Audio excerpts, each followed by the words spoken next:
예, 안녕하세요. 오늘은 선생님과 올림에 대한 개념을 알아보도록 할 거예요.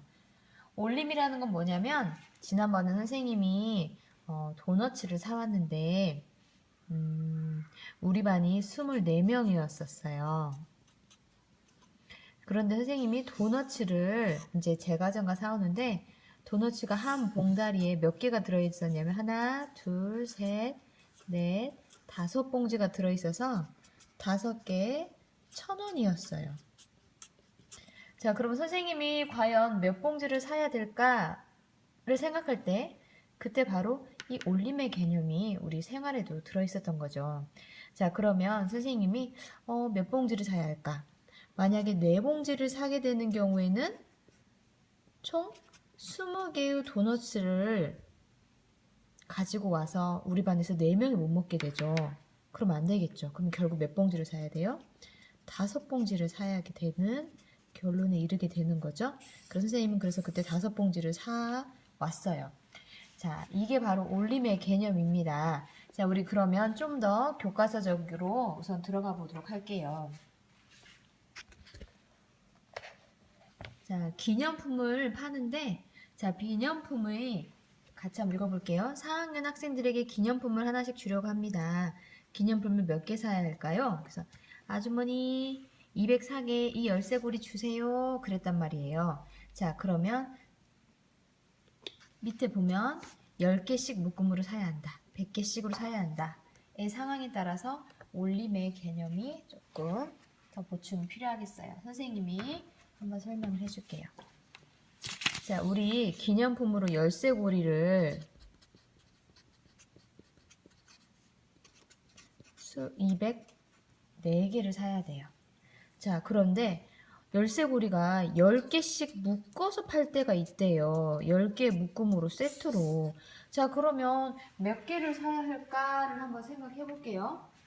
자, 여기서 중요합니다. 자, 204개예요. 10개씩으로 묶은대요. 즉, 이 단위인 10개 단위, 10의 자리까지는 문제가 없어요. 200도 10개로 단위로 살 수 있고 10의 단위도 살 수 있어요. 그런데 이 4개는 살 수 있어요? 없어요? 없어요. 이 4개는 이 상황에서 어떻게 돼요? 그렇다고 해서 이 4명한테 열쇠를 안 줄 수는 없잖아요. 그래서 이 4명은 올려주는 거예요. 여긴 이르자리 4개지만 나는 이 4개를 올려서 10개로 취급하겠다. 4명을 위해서 내가 따로 10개를 사주겠다. 이게 바로 올림이죠. 그래서 이 4명을 1의 자리를 없애고 1의 자리에 4 대신 나는 올려서 210으로 취급하겠다. 그래서 210개의 열쇠고리를 사야 되는 거죠.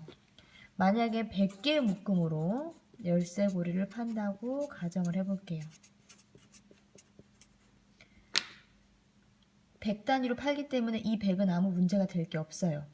그런데 문제는 100 미만의 수. 4명은 4개, 즉 4명을 위해서 우리는 몇 개를 사야 되냐면 100개의 봉지 한 묶음을 더 사야 하게 된다는 결론에 취하게 되죠. 그래서 내가 여기 있는 4랑 0이랑은 없는 걸로 치겠다. 대신에 하나를 올리겠다. 즉 몇 개를 사야 돼요? 100묶음으로 사려면 300개를 사야 된다. 이게 바로 올림의 개념이 되겠어요. 우리 또 올림의 개념으로 들어가는 게 뭐 있냐면 버스를 한번 생각해 볼까요? 자, 선생님이 버스를 예를 들어서 버스 한 대에 종이가 마땅히 보이지 않네요. 자, 여기다가 한번 더 설명할게요. 버스 한 대에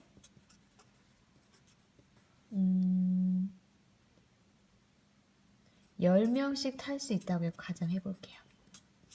10명씩. 자, 그런데 우리 반에 42명의 학생이 있어요. 자, 그러면 선생님이 버스를 몇 대를 불러야 할까요? 한번 보세요. 자, 버스의 단위가 10명씩이죠? 이 40명은 해결이 됐어요.